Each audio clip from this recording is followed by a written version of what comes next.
guys, welcome back to my YouTube channel. Thank you so much guys for tuning in to this channel, guys.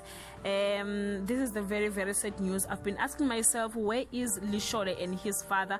But today South African are mourning the loss of an actor, Charles Maja, who died on Thursday following a stroke. The 54-year-old actor was known and loved for the role he played as Big Boy Mabitsela on SABC1 drama series Skeem Saam. He was also on Sepedi radio station Thobela FM, where he played various roles in the station drama slot. Skeem Saam publicist Sumaya Mahula said Charles' daughter had confirmed the news of his death and that his family was devastated.